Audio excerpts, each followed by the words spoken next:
Procast! Moving like the speed of sound. Oi, meu nome é Fabrício e eu sou o locutor do Procast. E hoje eu tô junto com os meus dois apresentadores. Eu sou o Matheus, o primeiro apresentador do Procast. Eu sou o Pérez, o segundo apresentador do Procast. E hoje a gente vai falar sobre um pouco de Vargas e a Segunda Guerra Mundial.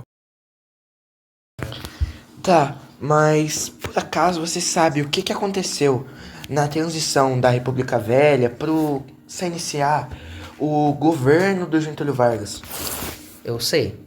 Washington Luiz quebrou a política do café com leite porque era vez de Minas Gerais entrar no poder e em vez dele indicar um mineiro, ele indicou um paulista. Aí Minas Gerais se revoltou, se aliou ao Rio Grande do Sul e Paraíba, eles lançaram um concorrente para presidente, o Getúlio Vargas, né? E o vice dele morreu quando eles lançaram ele. E ele entrou no poder pelo golpe de Estado com a ajuda dos militares porque ele tinha perdido as eleições. Bom, também não podemos esquecer que com esse golpe de Estado, os paulistas começaram uma revolta contra a Aliança Liberal. Durante essa revolta, muitos protestos aconteceram. E nesses protestos aconteceu a morte de 4 jovens que foram importantes ali para essa época da história.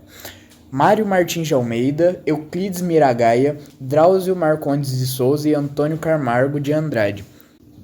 Esses 4 jovens foram muito importantes para o início de uma organização que foi extremamente importante na Revolução de 32, a chamada MMDC, com o objetivo de derrubar o governo provisório de Getúlio Vargas e exigir uma nova Constituição.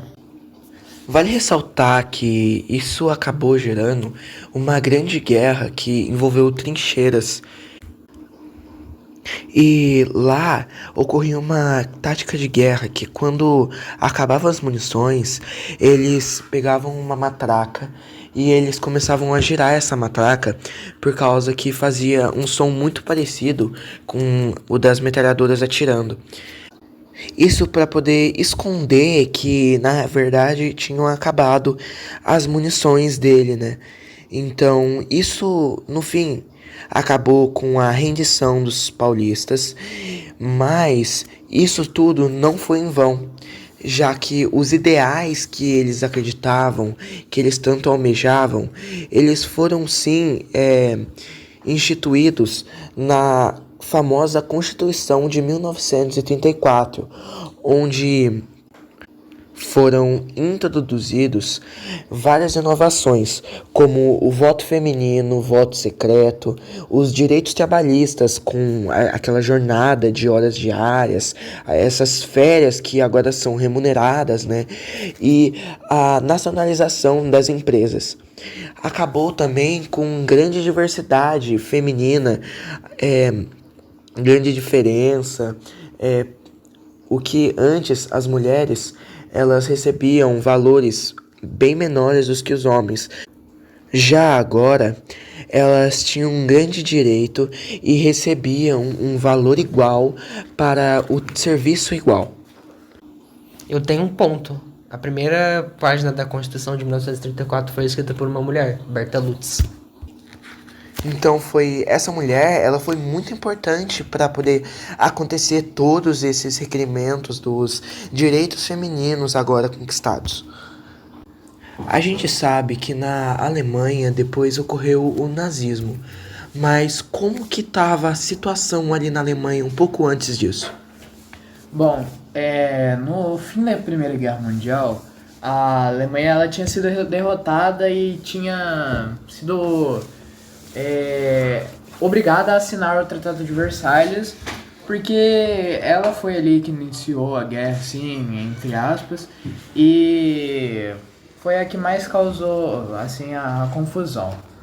E nisso ela perdeu territórios, teve redução do exército, pagou indenizações, e também houve a crise econômica e social, a hiperinflação, o desemprego em massa, a fome e ressentimento contra as potências vencedoras. E também houve uma grande fraqueza política ali entre 1919 e 1933, na República de Weimar. Era democrática, mas era muito instável, perdão. E houve crises políticas constantes e pouca confiança popular. Em 1919 surgiu o Partido dos Trabalhadores Alemães, que era nacionalista e bem pequeno, e no ano seguinte o Hitler entrou nesse grupo e ajudou a transformar ele no Partido Nazista. E além de ser nazista, ele era nacional socialista e era dos trabalhadores alemães. Mas, Mateu, você sabia que, na verdade, o Hitler, ele não era alemão, ele era austríaco. Ele rejeitava totalmente o cristianismo.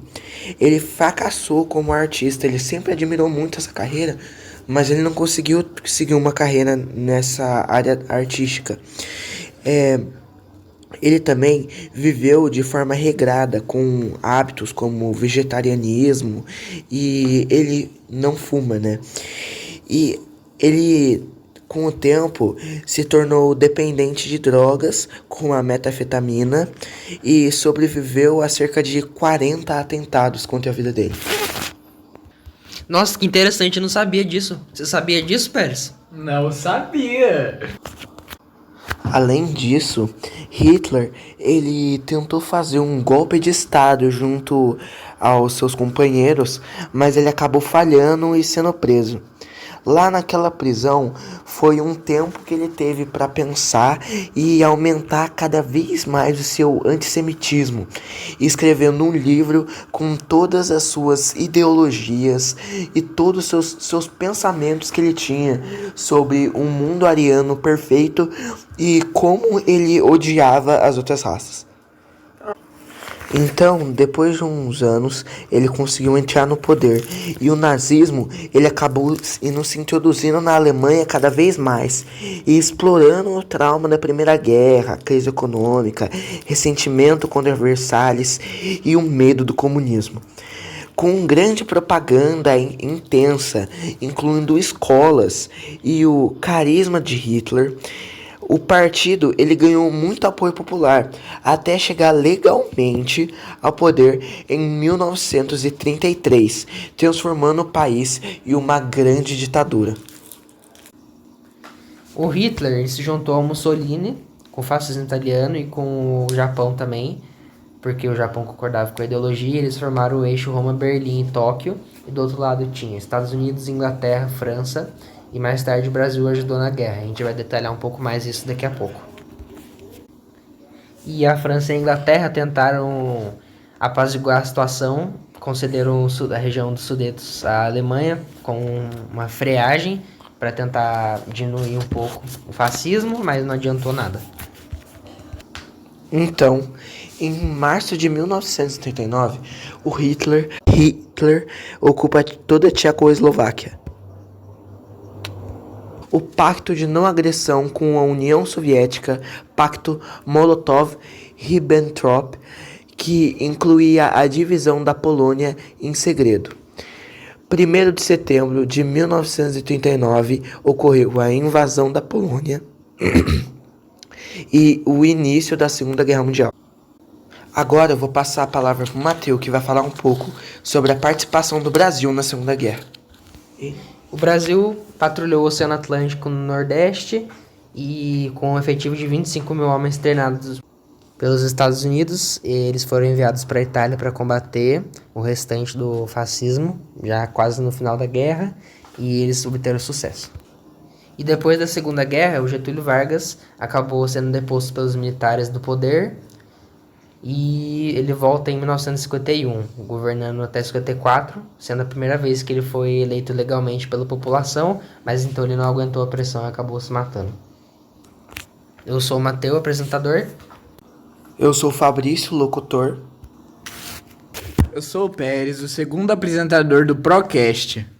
E esse foi o Procast!